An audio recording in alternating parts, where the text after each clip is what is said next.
may remember him from his days back on Vine, creating videos, making people laugh. Now comedian and actor Trey Kennedy is adding another title to his resume, author. His first ever book, How You Got Your Name, is a hilarious and touching book celebrating how each child gets their name.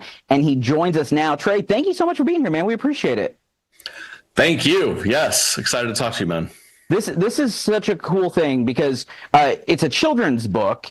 And so I'm always curious what inspires people to dive into that world of children's author. What led you to write this? I just had my second. So I've got two under two, and I've made my living, very fortunately, making content and making jokes and doing stand-up, really just about my life experiences. And so it's evolved throughout my 20s, now entering my 30s, entering parenthood, and getting to join that whole group of people and those experiences. And, we teamed up with HarperCollins and their squad, and they wanted to do a book, and it just made perfect sense. It was great timing. It's going to come out here right shy of my son's second birthday. I'm already reading the book to him.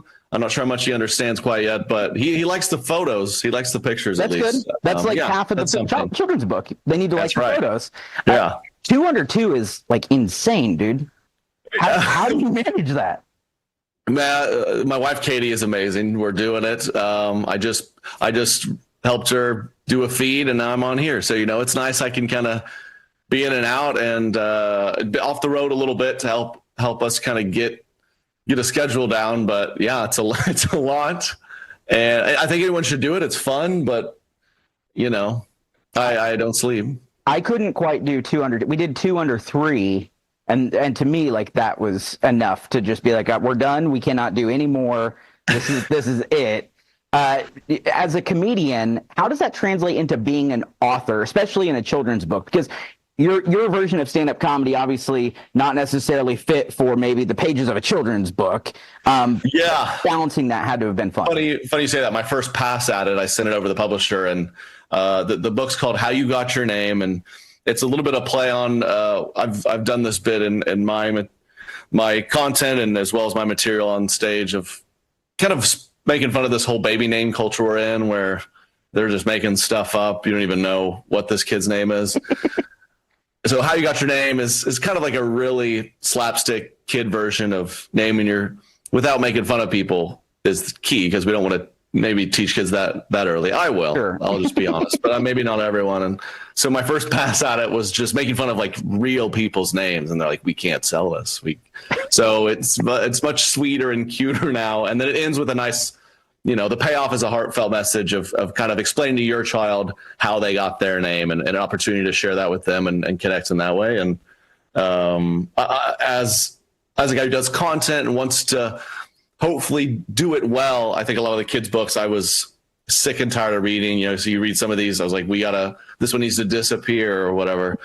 And so I tried to make one that the parents can enjoy as much as the kid, and has a lot of interactive moments and stuff to keep it fresh, so you're not losing your mind reading it for the 100th time. And I think we accomplished it. It's so funny you say that, because I feel like every parent who reads their children has that one book that has magically been on the back of the bookshelf, and the kids can't find it anymore after the 5th night in a row of reading. I don't know where it went. Yeah, it was great. There's this page in the book that has just a bunch of kids' names at the back, just a little more interaction. And I wanted to write, my mom's name is Karen, which is perfect. And I wanted to write the name Karen and then have it a line through it.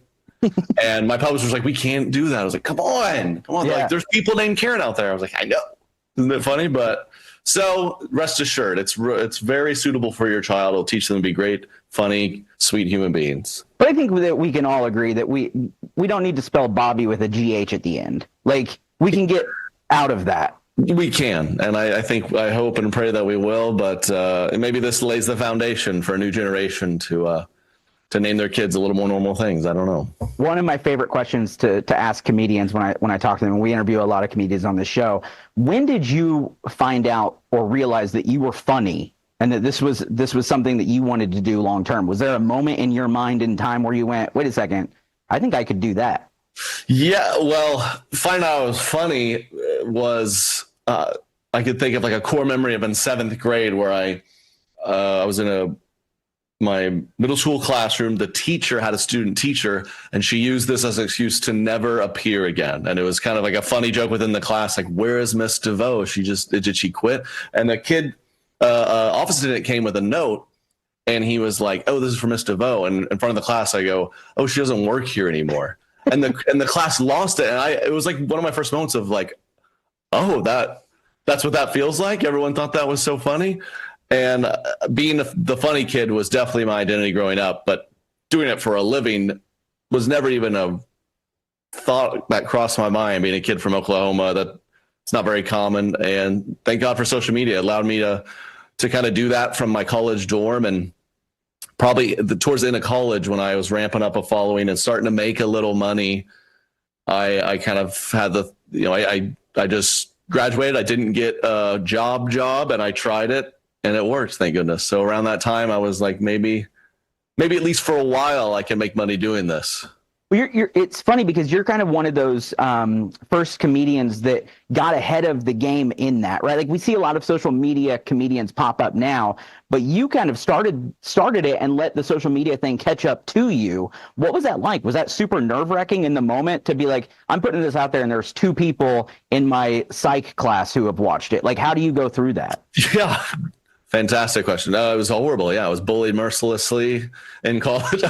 It's funny because I had like 2 million followers in college, and everyone thought I was a loser. It's like if a kid with 2 million followers in college now is like, yeah, like king of the campus. Yeah, they get worshipped, and people point at me and be like, well, look at that guy, you know. So it was kind of like that. It wasn't.